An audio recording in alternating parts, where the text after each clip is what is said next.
Now, turn to Section 1 on page 2 of your test booklet. You should answer the questions as you listen because you will not hear the recording a second time. Section 1. Jack is on his way to Margaret's house party. He is phoning her for directions. First, you will have some time to look at questions 1 to 5.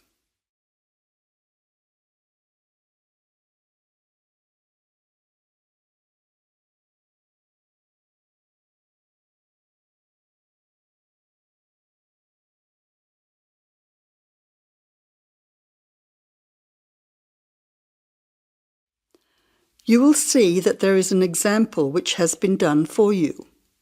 On this occasion only, the conversation relating to this will be repeated. Jack has got lost on his way to Margaret's party. He is phoning her for directions.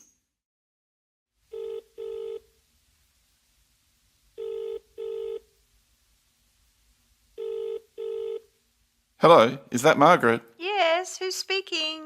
Margaret, it's Jack. I think I'm lost. I can't see a signpost. Jack, so where are you now? Well, I'm a bit confused about the directions, but I'm at a T-junction. Jack says he is at a T-junction, so you choose C, at a T-junction. Now we shall begin. You should answer the questions as you listen, because you will not hear the recording a second time. First, you have another chance to look at questions 1 to 5.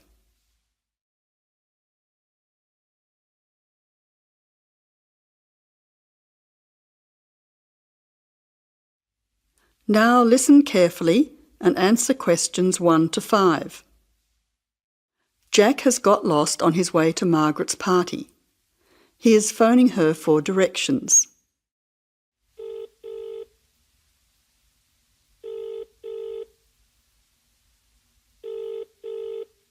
Hello, is that Margaret? Yes, who's speaking? Margaret, it's Jack. I think I'm lost. I can't see a signpost and... Jack, so where are you now? Well, I'm a bit confused about the directions, but I'm at a T-junction. What can you see around you? I can see a pub on the corner. Can you see the name of the pub? Wait a minute, let me see. It's hard to see in the dark. Yes, I can read it now. It's called the Lion's Head. Oh, the Lion's Head. Okay, well then you're not too far away. Go straight ahead through the traffic lights to the next T-junction. Sorry, I didn't hear you. What did you say? I said just go through to the next T-junction. Okay. Now what? Well, there's a park in front of you and a large 2-storey building on the corner. Yes, I can see them. Okay, so now turn left. Hang on, you're coming up the street, so you'll have to turn right. Okay, got it. What's the name of your street? It's Wesley Street, Wesley, number 70. We're the 5th house on the left. You should see a red letterbox and some bushes in front of the house. Okay, 5th house, number 70. I should be there soon. Am I late for the party? It sounds like things are happening there. No, it's only just started. That's good. I should be there in the next 10 minutes. See you soon. Jack hangs up and walks on. 7 minutes later, he calls Margaret again, as he still can't find the house. You now have some time to look at questions 6 to 10.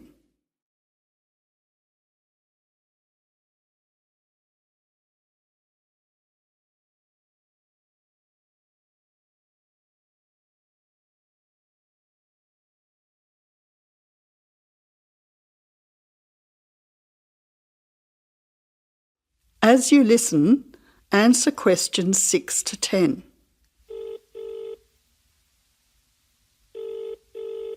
Who's speaking? Hi, Margaret. It's Jack again. Sorry to bother you. Listen, would you mind doing me a favour? Of course, what? Could you tell Mike I have got his camera? I've tried to send him a text message, but it's not going through. Oh, he's not here yet. Oh dear, he said he'd be there early. He might be lost too. Okay, I'll call him. What's his number? 0482 563379. Oh, So that's 0485. No, 0482 563379. Okay, I'll call him right away. But where are you now? Well, I'm in your street, but I still can't find your house. I can't see the numbers very clearly, or a red letterbox. It's pretty dark. I thought you said it was easy to find. Oh, okay, wait there. I'll come outside and get you. All right then, and don't worry about calling Mike. I'll try to call him now. Hang on, there's someone coming down the street. It looks like Mike. Oh, and I can see the letterbox now. It was hidden behind a bush. See you soon. That is the end of section 1. You now have half a minute to check your answers.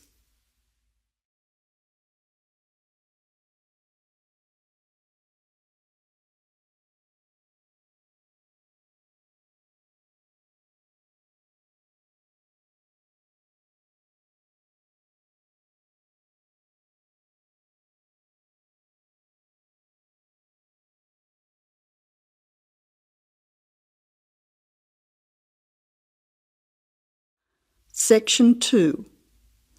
You will hear a recorded message giving information about an animal park. First, you will have some time to look at questions 11 to 15.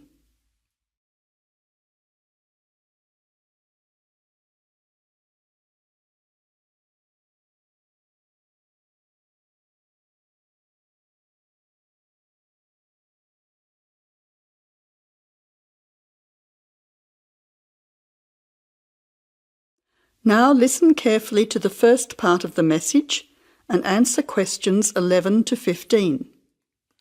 Welcome to the Australian Wildlife Park Information Line. The Australian Wildlife Park is very proudly owned and operated by an Australian family, John and Amanda Brooks, who operate the Australian Wildlife Park with their children, David and Sandra. The family doesn't receive any government assistance. It's solely funded by tourists visiting the park. Thank you for your support and assistance. When the Brooks family purchased the Australian Wildlife Park in 1987, the park housed a small collection of animals and birds on a modest 5-acre or 2-hectare property. A few years later, the park doubled in size when the family purchased the adjoining property. Also, the collection of animals started to boom. In May 2003, the family designed and built a new park in the public open space. Once again, more than doubling in size. The park now features about 200 species with more than 2,000 head of animals, birds and reptiles.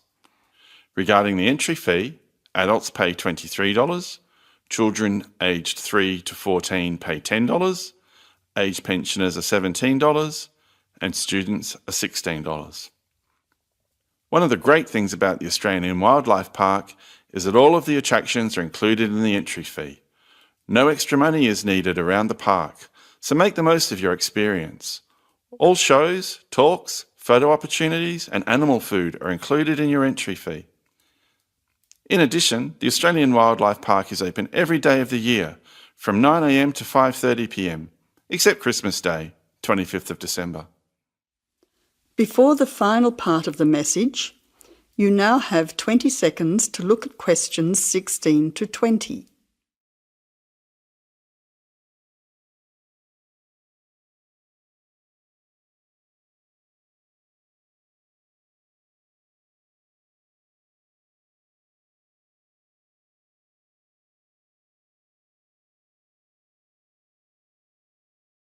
Now answer questions 16 to 20. Several attractions are available to visitors to the Australian Wildlife Park. Firstly, you can meet the koalas between 10 a.m. and 4:30 p.m. Here, people can view the koala colony in a natural environment. Another attraction is to feed the kangaroos between 9 a.m. and 5:30 p.m. Visitors can take a walk through the kangaroo enclosure, viewing them in a natural environment. Kangaroo food is provided and the kangaroos are very friendly. Also enjoyable are the wombats. At 11 a.m, 2 p.m and 3:45 p.m, there are interactive shows where the team is delighted to introduce you to these popular animals. Other attractions that may interest you are an interactive farmyard, suitable for children of all ages. Animal food is provided, and the animals are very friendly. In addition, the working farm is where the country comes to town. Visitors can milk a cow, bottle feed a lamb, watch farm dogs gathering the sheep. All the excitement of a real Australian farm. When they ask for volunteers, be sure to put your hand up. Everyone can get involved. We at the Australian Wildlife Park hope all our visitors have an enjoyable time. See you soon. That is the end of section 2. You now have half a minute to check your answers.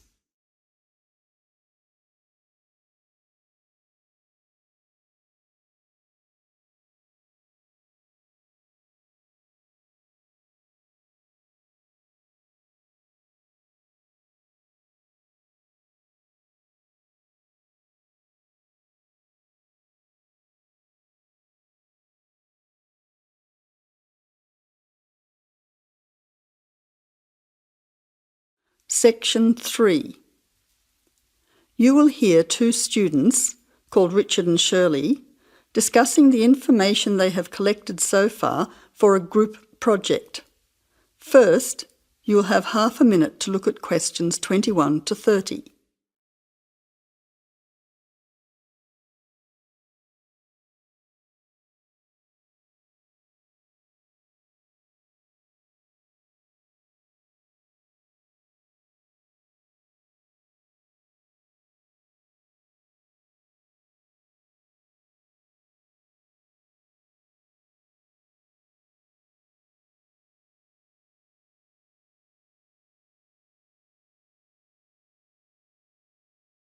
Now listen carefully to the conversation and answer questions 21 to 30.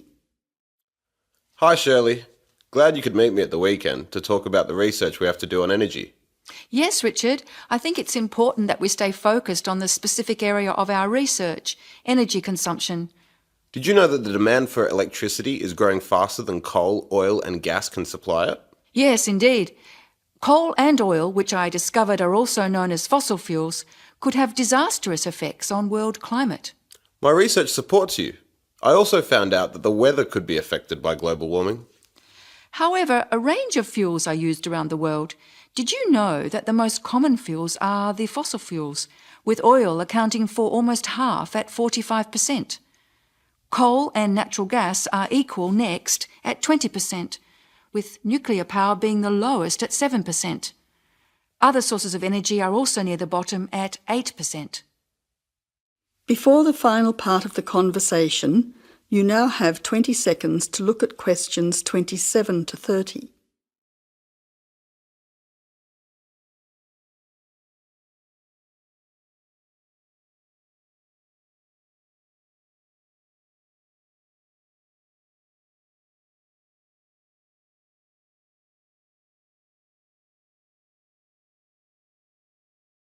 Now answer questions 27 to 30.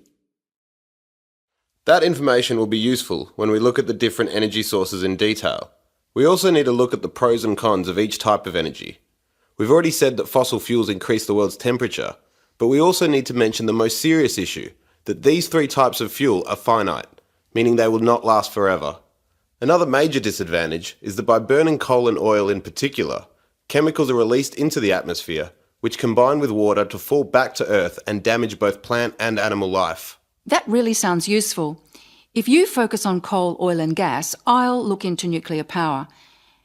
It is common knowledge that nuclear power stations create radioactive waste, but I'm particularly interested in how this unwanted waste product is dealt with safely. I'll also need to look at the effects on people living near these power stations. Yes, I think all those areas need exploring. Do you think I should also look into renewable energy sources, such as wind and sun, energy that never runs out? Don't you think it's an important area to consider? Yes, but I don't think I'll have enough time to look at it in enough detail. I also agree that we have enough to focus on until our next group meeting. So to finish, you could find some information on the advantages of fossil fuels, and I'll give you the facts that I have already on coal, oil and gas. We don't need to look into other energy sources because I'll get more details on the nuclear industry. That's great. See you in 2 weeks' time. That is the end of section 3. You now have half a minute to check your answers.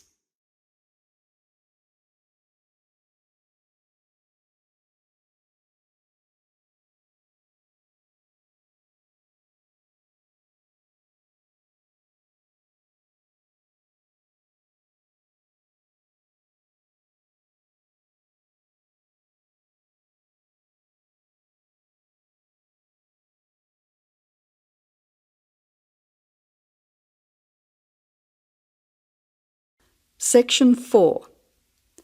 You will hear a talk from a series of lectures on the survival of our planet. Professor Samson talks about endangered species of flora and fauna. First, you'll have half a minute to look at questions 31 to 40.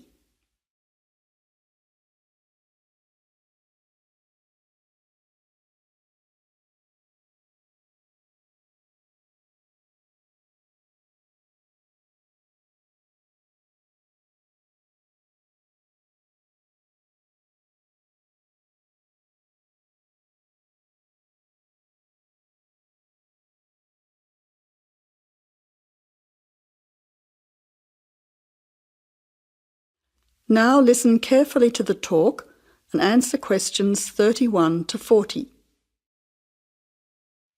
Good afternoon, ladies and gentlemen. Today's topic in this series of lectures on our planet is about ensuring the survival of our very important plant and animal species. In this lecture, I want to discuss one way that we can do this. No one will ever see a huge dinosaur thundering through the forest. No one will ever see a paradise parrot flash its rainbow colours across the sky. The fact is that many animals and plants have been wiped out. Sadly, they are extinct. It is too late for them. Extinction is forever. We can't do anything about the species that have already disappeared. But today, there are many animals and plants that could still become extinct in the future if we do not act now. They are endangered. The African elephant and rhinoceros have become endangered because of the value of their tusks. Australian parrots and reptiles are smuggled onto planes because certain people in other countries are prepared to pay thousands of dollars for them. And there are many other species around the world that are endangered because they no longer have a place in which to live and reproduce safely. The main cause of extinction is the destruction of habitats. A habitat contains all that a living thing needs to survive: space, light, water, food, shelter, and opportunities for reproduction. The population of the world is growing rapidly, and this is placing great demands on land and resources for housing and for growing food. When vegetation is cleared and swamps are drained for agriculture, mining and suburbs, or when rivers are dammed to store water, plants are destroyed and animal life is threatened.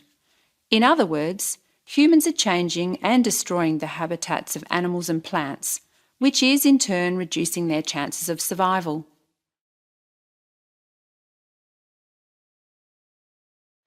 So how can we conserve habitats and help save endangered species? Well, one way is to protect their habitats permanently in national parks or nature reserves. National parks have been created in many countries. They encourage people to enjoy the beauty and diversity of the animals and plants that live there without harming them. By supporting and visiting these parks, people can become more aware of the species that live there and how the parks work to protect them. It is very important that, when visiting a national park, we keep them safe for future generations of plants and animals by obeying a few rules. Firstly, follow the fire regulations. Don't throw cigarettes or build fires, except at certain times of the year in especially allocated areas and facilities. Secondly, remember to leave pets at home. Pets, such as cats or dogs, can hunt birds or other small animals. Some pets might even escape and become a serious threat. Thirdly, place all rubbish in a bin or take it home. Plastic bags or leftover food are dangerous to the animals and harm the environment. Don't pick the flowers or damage the plants. Flowers create the next generation of the plant. Also, for the same reason, birds' eggs must be left in their nests. The loss of species in the past is sad. However, there is hope for the future. Despite the demands of our increasing population, we can work to protect the plant and animal species we still have. So I would like to conclude by saying that I believe that, with strong public awareness and support of these national parks and reserves, the future of endangered species can be ensured. That is the end of the listening test. You now have half a minute to check your answers.